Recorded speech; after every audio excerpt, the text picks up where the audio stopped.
ወደ ስፖርት መረጃዎቻችን እናልፋለን ተመልካቾች መረጃዎቹ ላይ አደረሰን ኪዳነ ማርያም ብርሃኔ እዚህ ስቱዲዮ ተገኝተዋል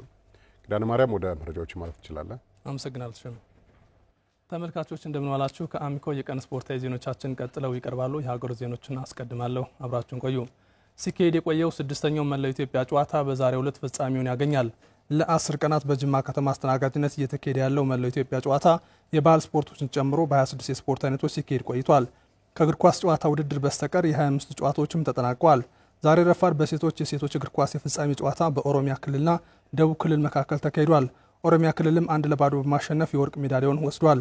የወንዶች እግር ኳስ የፍጻሜ ጨዋታ በተመሳሳይ ኦሮሚያ ክልልና ደቡብ ኢትዮጵያ ክልል ተገናኝተዋል ጨዋታው በመካሄድ ላይ ይገኛል በአጠቃላይ በኦሎምፒክና ኦሎምፒክ ባልሆኑ ስፖርቶች የኦሮሚያ ክልል በ89 ወርቅ ሜዳሊያ አጠቃላይ አሸናፊ ሆኗል አዲስ አበባ ከተማ አስተዳደር 84 ወርቅ ሜዳሊያ ሁለተኛ ደረጃን ሲያገኝ የአማራ ክልል በ46 ወርቅ ሜዳሊያዎች ሶስተኛ ደረጃን ይዞ አጠናቋል መስማት በተሳናቸው ስፖርቶችን በተመሳሳይ ኦሮሚያ አዲስ አበባና አማራ ከ1 እስከ 3ኛ ደረጃን ይዘው ጨርሰዋል በፓራሊምፒክ ስፖርቶችም ተመሳሳይ ደረጃን አግኝተው ውድድራቸውን ጨርሰዋል ቀጣዩን 7ኛውን የመላ ኢትዮጵያ ጨዋታ የትግራይ ክልል እንዲያዘጋጅ መመረጡ ታውቋል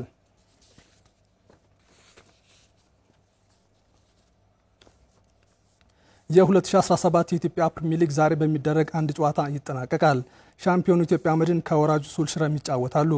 ትናንት በፕሪሚየር ሊጉ ተጠባቂ በነበረው የመቀሌ ሰባ እንደርታና ኢትዮ ኤሌክትሪክ ጨዋታ ኢትዮ ኤሌክትሪክ 1-0 አሸንፏል በኢዮብ ገብረ ማርያም ብቸኛ ግብ ያሸነፈው ኤሌክትሪክ በሊጉ መቆየቱን ሲያረጋግጥ መቀሌ ሰባ እንደርታ ወደ ከፍተኛ ሊጉ ወርዷል በሌላ ጨዋታ ባህር ዳር ከነማ በሊጉ 3ኛ ደረጃን ይዞ አጠናቋል የጣና ሞገዶቹ በመጨረሻው መርሃ ግብራቸው 3-0 ውልዋሎን አሸንፈዋል የአመቱ የመጨረሻ ጨዋታ ዛሬ 10 ሰዓት ላይ ይደረጋል ሻምፒዮኑ ኢትዮጵያ መድን ነጥቡን 73 በማድረስ አመቱን ለማጠናቀቅ ሲጫወት ከሊጉ የወረደው ሱል ሽረ በበኩሉ ነጥቡን 25 በማድረስ ውድድሩን ለመጨረስ ይጫወታል በኢትዮጵያ ፕሪሚየር ሊግ ኢትዮጵያ መድን ሻምፒዮን ሲሆን መቀሌ ሰባ እንደርታ አዳማ ከተማ ሱል ሽረና ውልዋሎ አዲግራት ዩኒቨርሲቲ ወደ ከፍተኛ ሊጉ ወርደዋል ሊጉ ዛሬ በሚደረጉ የመዝጊያ ስነ ስርዓቱን ፍጻሜውን ያገኛል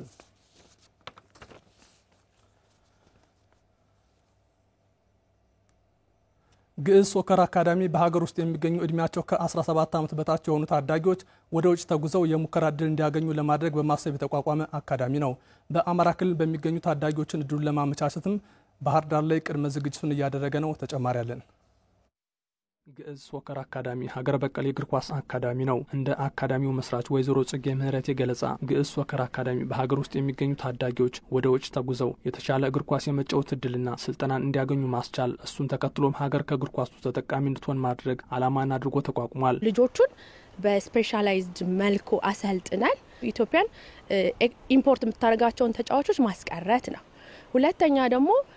ኤክስፖርት አድርገን ሀገራችንን ኤክስፖርት ከምናደርጋቸው ተጫዋቾች ተጠቃሚ እንድትሆን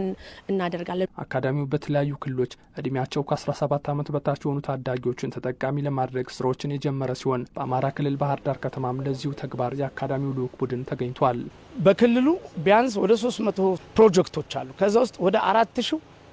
ይባክናል ማለት ነው 17 ዓመት ይሄን የሚባክን ነገር በቃ ቢያንስ 4 5 6 እንኳን ከ6 ሰው ብንልክ ቢያንስ እነዚህ የሚታዩ ሰዎች ስላሉ ሌላው ተስፋ ይኖረዋል የተለያዩ በዩሮፕና በዩኤስ እንደገና አፍሪካ ሀገር ያሉ ሀገሮች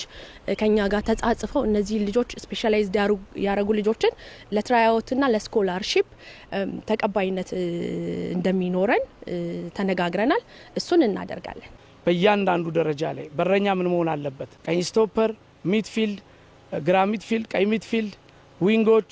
ፈርስት ስትራይከር ሰከንድ ስትራይከር ምን መሆን አለባቸው ከሰውነት አቋም ከቴክኒክም ከጠቅላላ የኳስ ክህሎት አቋያ በዛ መስፈርት መሰረት አሁን ነሐሴ ማለትም ሐምሌ ላይ ሰኔ 25 ምናምን ይጀምራል ሐምሌ ስታርት ያደርጋል በዚህ ደረጃ ላይ ነው ያለነው ግዕዝ ሶከር አካዳሚ ተሰጡ ያላቸውን ታዳጊ ተጫዋቾች ለማግኘት በሚያደርገው አሰሳም የባህር ዳር ዩኒቨርሲቲ ስፖርት አካዳሚ በአጋርነት እንደሚሳተፍ ደግሞ የነገሩን የስፖርት አካዳሚው ዲን አቶ ሲሳይ አዱኛ ናቸው እንደ አካዳሚ ተመሳሳይ ዲሲፕሊን እንደሚሰራ አብረን ልንሰራባቸው የምንችላቸው ኤሪያዎችን ለይተናል ለምሳሌ ስካውቲንግ ጋር ስካውት እናደርጋለን ከኛም እንደሚታወቀው ወደ 186 ልጆች አሉን እነዚህም የተሻለ የውጭ ኦፖርቹኒቲ ወይም የተሻለ የስልጠና ኦፖርቹኒቲ የሚያገኙበት መንገድ እነሱ ያግዙናል የኛ ደግሞ እንደምታውቁት በጣም የተማረ የሰው ኃይል አለበት የሚባለው ኤሪያ እንደመሆኑ መጠን ከኛ የሰው ኃይል እንዲጠቀሙ የምንተጋገዝበት ኤሪያ ይሆናል ብዬ አስባለሁ። አካዳሚው ከዚህ ባሻገር ለታዳጊዎች የውጭ እድልን በሚያመቻችበት ወቅት ዓለም አቀፍ ሕጎችን ተከትሎ እንዲያከናውን የሕግ ባለሙያ መቅጠሩም ተገልጿል። ተቋሙ በሚያደርጋቸው ክንውኖች ሕግን የተከተለ ወይስ አይደለም የሚለው በተለይ ከፊፋ ጋር ካፍ ጋር እንዲሁም ደግሞ ከሀገራችን ከስፖርት ፌዴሬሽኖችም ጋር የሚያደርጋቸውን ግንኙነቶች የሕግ ክፍልም ሆኜ በማማከር ስራዎችን እሰራለሁ።